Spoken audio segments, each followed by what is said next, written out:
Sir, ಪಾದಯಾತ್ರೆ ವಿಷಯ ಎಲ್ಲಿ ಬಂತು ಸರ್? ಈಗ ಕುಮಾರಸ್ವಾಮಿ ಅವರು ನಿನ್ನೆ ಹೇಳಿದ್ರು, ಬೇಸರ ಆಗಿದೆ ತನಗೆ, ನಾನು ನೈತಿಕ ಬೆಂಬಲವನ್ನು ಕೂಡ ಕೊಡೋದಿಲ್ಲ ಅಂತ ಹೇಳಿದ್ರು. ನೀವು ನಿನ್ನೆ ಮಾಧ್ಯಮಗಳಿಗೆ ಹೇಳಿಕೆಯನ್ನು ಕೊಟ್ಟಿದ್ರಿ, ಮಾಧ್ಯಮದಲ್ಲಿ ನಾನು ಇದನ್ನು ಗಮನಿಸಿದೆ ಅಂತ. ಅದಾದ ಬಳಿಕ ವಿಜೇಂದ್ರ ಮಿಶ್ರಾ ಅವ್ರ ಜೊತೆ ಕೂಡ ಚರ್ಚೆ ಮಾಡಿದ್ದಾರೆ ಸರ್. ಅಪೋಸಿಷನ್ ಲೀಡರ್ ಅಂತ ಮತ್ತು ಹಿರಿಯರಾಗಿ ನೀವು ಪಾರ್ಟಿಯ ವೇದಿಕೆಯಲ್ಲಿ ಏನು ಚರ್ಚೆ ಮಾಡ್ತೀರಾ ಮತ್ತು ಪಾದಯಾತ್ರೆ ಮುಂದುವರಿಯುತ್ತಾ ಹೇಗೆ ಅಂತ? ನೆನ್ನೆನೂ ಕೂಡ ನಮಗೆ ಕೇಂದ್ರದ ನಾಯಕರು ಫೋನ್ ಮುಖಾಂತರ ಮಾತಾಡಿದ್ರು ನನಗೆ.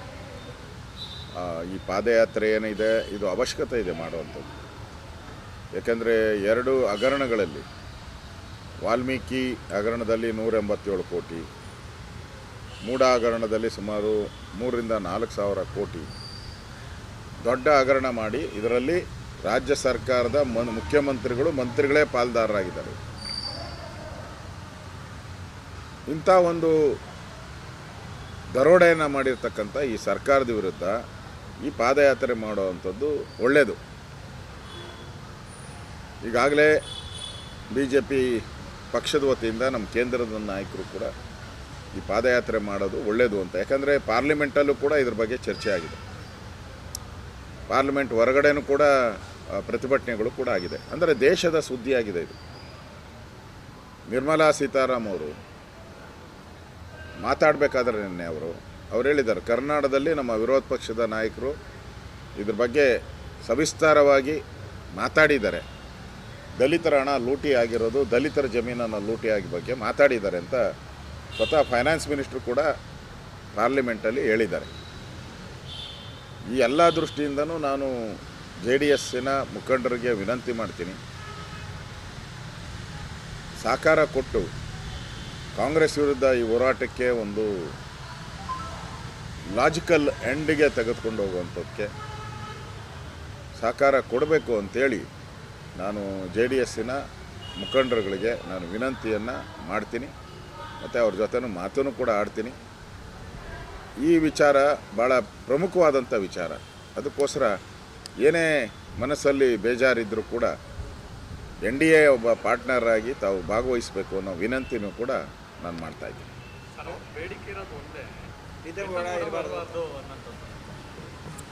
ಇಲ್ಲ, ಅದೇನು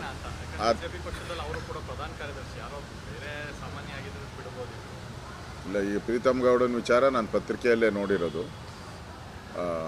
ಅದು ಗೊತ್ತಿಲ್ಲ, ಅದ್ರ ಬಗ್ಗೆ ನನಗಿನ್ನೂ ಡೀಟೇಲ್ ಏನೂ ಗೊತ್ತಿಲ್ಲ. ಆದರೆ ಈ ಪಾದಯಾತ್ರೆ ಮಾಡ್ತಾ ಇರೋದು ನಮ್ಮ ಕೇಂದ್ರದ ನಾಯಕರ ಒಂದು ಸೂಚನೆ ಮೇರೆಗೆ, ರಾಜ್ಯದ ನಾಯಕರ, BJP ನಾಯಕರ ಎಲ್ಲ ಚರ್ಚೆ ಆದಮೇಲೆ ಇದನ್ನು ನಾವು ಮಾಡ್ತಾ ಇರುವಂಥದ್ದು. ಆ ಸಭೆಗೆ ಕುಮಾರಸ್ವಾಮಿಯವರು ಕೂಡ ಬಂದಿದ್ದರು. ಸಣ್ಣ ಪುಟ್ಟ ವಿಚಾರ ಇಟ್ಕೊಂಡು ನಾವು ಹೋರಾಟವನ್ನು ಯಾವುದೇ ಕಾರಣಕ್ಕೂ ನಿಲ್ಲಿಸೋದು ಬೇಡ ಅನ್ನೋದು ವಿನಂತಿ ನಾನು JDSನ GT ದೇವೇಗೌಡರಿಗೆ ಮತ್ತು ಕುಮಾರಸ್ವಾಮಿಯವರಿಗೆ, ನಿಖಿಲ್ ಕುಮಾರಸ್ವಾಮಿಯವ್ರಿಗೆ ವಿನಂತಿಯನ್ನು ಮಾಡ್ತಾಯಿದ್ದೀನಿ. ಈ ಹೋರಾಟ ಮಾಡೋಣ. ಮುಂದಿನ ದಿನಗಳಲ್ಲಿ ಏನೇನು ತಪ್ಪಾಗಿದೆ ಅದೆಲ್ಲ ಸರಿ ಮಾಡ್ಕೊಂಡು ಒಟ್ಟಿಗೆ ನಾವು ಹೋಗೋಣ. ಕಾಂಗ್ರೆಸ್ಸನ್ನು ಲೂಟಿ ಮಾಡ್ತಾ ಇರೋವಂಥ ಈ ಕಾಂಗ್ರೆಸ್ಸವನಿಗೆ ಸರಿಯಾದಂಥ ಬುದ್ಧಿ ಕಲಿಸ್ಬೇಕಾದ್ರೆ ಇದು ಒಂದು ದೊಡ್ಡ ಅಸ್ತ್ರ. ಈ ಅಸ್ತ್ರವನ್ನು ಯಾವುದೇ ಕಾರಣಕ್ಕೂ ನಿರುಪಯೋಗಿ ಆಗಬಾರ್ದು. ಆ ದೃಷ್ಟಿಯಿಂದ ತಾವು ಹೋರಾಟದಲ್ಲಿ ಪಾಲ್ಗೊಳ್ಳಬೇಕು ಅಂತ ತಮ್ಮಲ್ಲಿ ಕಳಕಳಿಯಿಂದ ವಿನಂತಿಯನ್ನು ಮಾಡ್ತಾಯಿದ್ದೀವಿ.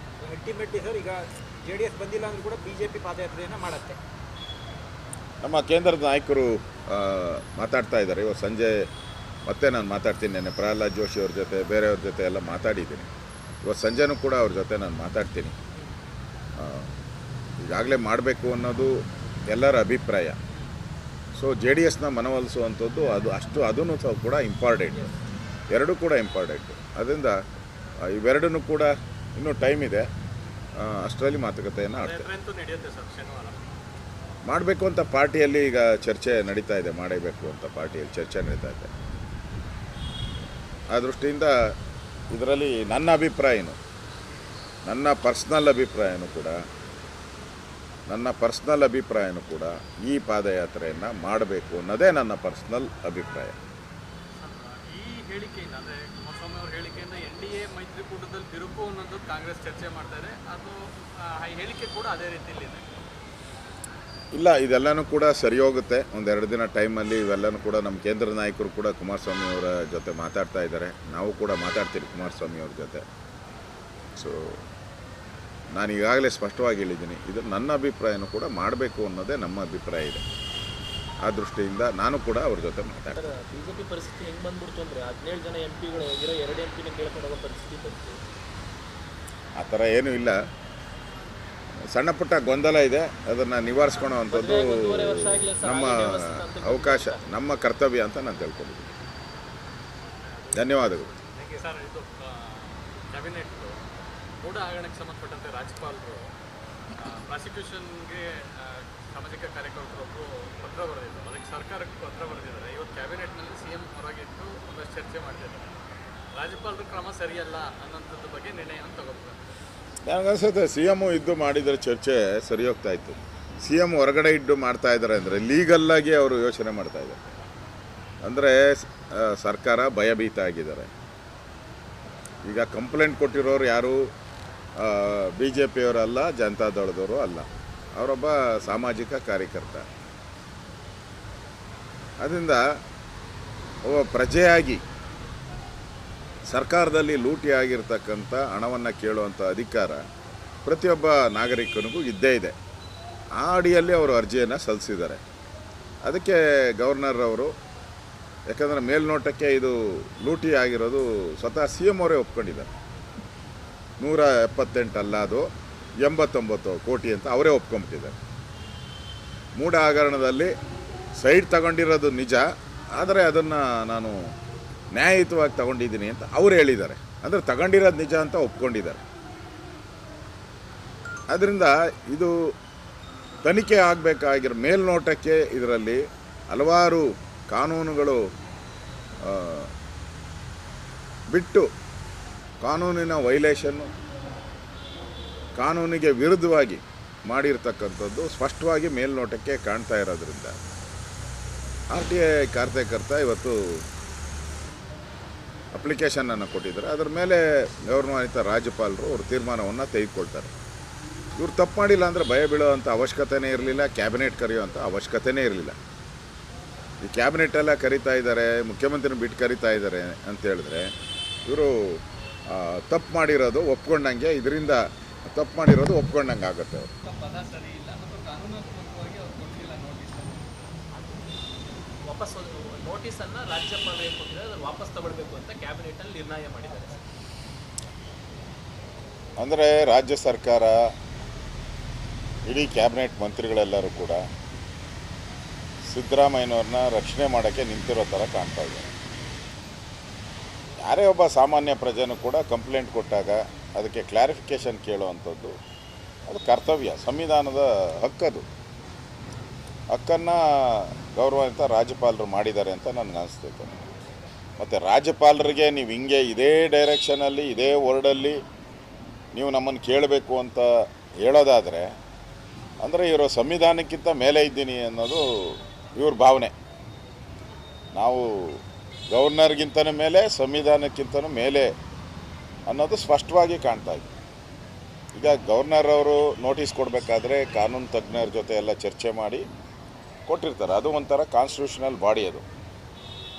ಸೊ ಅದನ್ನೇ ನೀವು ಪ್ರಶ್ನೆ ಮಾಡ್ತೀರಾ ಅಂತಂದರೆ ನಿಮಗೆ ಕಾನೂನನ್ನ ಗೌರವ ಕೊಡೋವಂಥ, ಕಾನೂನಿಗೆ ಬೆಲೆ ಕೊಡಬೇಕು ಅನ್ನೋದು ಒಂದು ಸಾಮಾನ್ಯ ಜ್ಞಾನನೂ ಕೂಡ ನಿಮಗೆ ಇದ್ದಂಗೆ ಕಾಣಿಸ್ತಾ ಇಲ್ಲ ಅಂತ ನನಗೆ ಅನಿಸ್ತದೆ. ಅದರಿಂದ ನೀವು ಕಾನೂನಾತ್ಮಕವಾಗಿ ನಿಮ್ಮ ಲಾಯರ್ ಏನಿದ್ದಾರೆ ಅವ್ರನ್ನ ಕೇಳಿ ಕಾನೂನಾತ್ಮಕ ಏನು ಮಾಡ್ಬೋದು ಮಾಡಿ, ಅದ್ರಾಗೆ ಅದಕ್ಕೋಸ್ಕರ ಕ್ಯಾಬಿನೆಟ್ ಕರೆದು ಕ್ಯಾಬಿನೆಟಲ್ಲಿ ತೀರ್ಮಾನ ಮಾಡಿ ರಾಜ್ಯಪಾಲರ ಮೇಲೆ ಒತ್ತಡ ಏರುವಂಥ ಒಂದು ಕೆಲಸ ಮಾಡ್ತಾ ಇದ್ದೀರಲ್ಲ, ಇದು ಒಳ್ಳೆಯದಲ್ಲ. ಇದು ಒಳ್ಳೆಯದಲ್ಲ. ಆ ರೀತಿ ಒತ್ತಡವನ್ನು ಹೇಳುವಂಥ ಅಧಿಕಾರ ನಿಮಗೆ ಇಲ್ಲ ಅಂತ ನನ್ನ ಭಾವನೆ. ರಾಜ್ಯಪಾಲರು ಸಂವಿಧಾನದ ಪ್ರಕಾರ ಅವರು ಸುಪ್ರೀಂ, ರಾಜ್ಯಕ್ಕೆ ಅವರು ಸುಪ್ರೀಂ. ಅದಾದಮೇಲೆ ಎಲ್ಲರೂ ನಾವೇನೇ ಕಾನೂನುಗಳು ಮಾಡಿದ್ರೂ ಕೂಡ ರಾಜ್ಯಪಾಲರ ಆದೇಶದ ಮೇಲೇ ಕಾನೂನು ಮಾಡೋದು. ನಾವು ಕ್ಯಾಬಿನೆಟ್ಟಲ್ಲಿ ಮಾಡಿದ್ರು ಕೂಡ, ವಿಧಾನಸಭೆಯಲ್ಲಿ ಮಾಡಿದ್ರು ಕೂಡ ಅದು ರಾಜ್ಯಪಾಲರ ಆದೇಶದ ಮೇರೆಗೆ ಕಾನೂನಾಗಿ ಹೊರಬರೋದು. ಅಂಥವ್ರಿಗೆ ನೀವು ಕಾನೂನನ್ನು ಹೇಳ್ಕೊಡ್ತೀರಿ ಅಂತ ಹೋದರೆ ನಿಮ್ಮ ಕಾನೂನು ಜ್ಞಾನ ಎಷ್ಟಿದೆ ಅನ್ನೋದು ಅರ್ಥ ಆಗ್ತದೆ. ಇದರಿಂದ ನೀವು ತಪ್ಪು ಮಾಡಿದ್ದೀರಾ, ಆ ತಪ್ಪಿನಿಂದ ಹೊರಬರಬೇಕು ಅನ್ನೋದು ಈ ಥರದ ಒಂದು ಒತ್ತಡವನ್ನು ಏರುವಂಥ ಕೆಲಸವನ್ನು ಮಾಡ್ತಾಯಿದ್ದಾರೆ. ಸರ್, ಇದು ಕೇಂದ್ರ ಸರ್ಕಾರ ಹಸ್ತಕ್ಷೇಪ ಮಾಡ್ತಿದೆ, ಸರ್ಕಾರವನ್ನು ಅಸ್ಥಿರಗೊಳಿಸಲು ರಾಜ್ಯಪಾಲರನ್ನ ಬಳಸ್ಕೊಳ್ತಿದೆ ಅನ್ನೋಂಥದ್ದು ಅವರ ಆರೋಪ, ಕ್ಯಾಬಿನೆಟ್ ಆರೋಪ. ಅಲ್ಲ, ಈಗ ಕೇಂದ್ರ ಸರ್ಕಾರ ಹಸ್ತಕ್ಷೇಪ ಮಾಡ್ತಾ ಇದೆ ಅಂತ ಹೇಳಿದ್ರೆ ರಾಜ್ಯಪಾಲರನ್ನ ಉಪಯೋಗ, ನೀವು ಏನೂ ಇಲ್ಲ ಅಂದಿದ್ರೆ ವಿಧಾನಸಭೆಯಲ್ಲಿ ಯಾಕೆ ಚರ್ಚೆ ಮಾಡೋಕ್ಕೆ ಯಾಕೆ ಅವಕಾಶ ಕೊಟ್ಟಿಲ್ಲ ನೀವು? ಆಯಿತು, ನೀವು ತಪ್ಪೇ ಮಾಡಿಲ್ಲ, ವಿಧಾನಸಭೆಯಲ್ಲಿ ದಾಖಲೆ ಸಮೇತ ಇಡ್ಬೋದಾಯ್ತಲ್ಲ, ನಾನು ತಪ್ಪು ಮಾಡಿಲ್ಲ, ದಾಖಲೆ ಪ್ರಕಾರನೇ, ಕಾನೂನು ಪ್ರಕಾರನೇ ನಾನು ತೊಗೊಂಡಿದ್ದೀನಿ ಅಂತ ದಾಖಲೆಗಳನ್ನು ವಿಧಾನಸಭೆಯಲ್ಲಿ ನಿಮ್ಗೆ ತೋರ್ಸೋಕ್ಕೆ ಒಂದು ಒಳ್ಳೆಯ ಅವಕಾಶ ಇತ್ತಲ್ಲ, ಅವಕಾಶನ ಯಾಕೆ ನೀವು ಮಾಡಲಿಲ್ಲ? ಓಡೋಗ್ಬಿಟ್ರಿ ಅಲ್ಲಿಂದ, ಏಡಿ ಥರ ಓಡೋಗ್ಬಿಟ್ರಿ ನೀವು. ಅಲ್ಲಿ ನೀವು ಚರ್ಚೆ ಮಾಡಿದರೆ ಸತ್ಯಾಸತ್ಯತೆ ಏನು ಅನ್ನೋದು ಜನಕ್ಕೆ ಗೊತ್ತಾಗೋದು.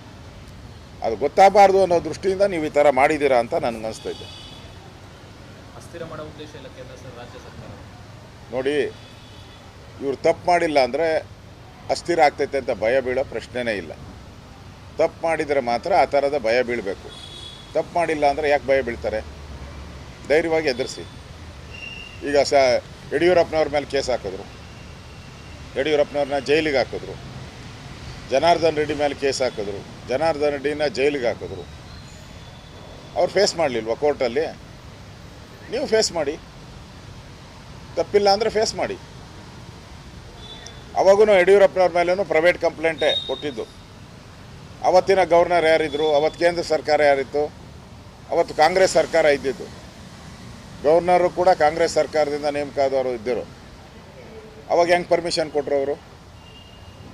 ಅವಾಗೇನ ನಾವು ಕ್ಯಾಬಿನೆಟಲ್ಲಿ ಕರೆದು ಈ ಥರ ನೋಟಿಸು ಕೊಟ್ಟಿದ್ದೀರಲ್ಲ, ಇದು ಈ ಥರ ಕೊಡಬೇಕಾಯ್ತು ಅಂತ ಏನೋ ತೀರ್ಮಾನ ನಾವು ಮಾಡಿದ್ದೀರ ಅವಾಗ? ಇದು ನೀವು ತಪ್ಪು ಮಾಡಿರೋ ಇದೆಲ್ಲ ನೋಡ್ತಾ ಇದ್ರೆ ನೀವು ತಪ್ಪು ಮಾಡಿರೋದನ್ನು ನಿಜ ಅಂತ ಒಪ್ಕೊಂಡಂಗೆ ಕಾಣಿಸ್ತಾ ಇದೆ.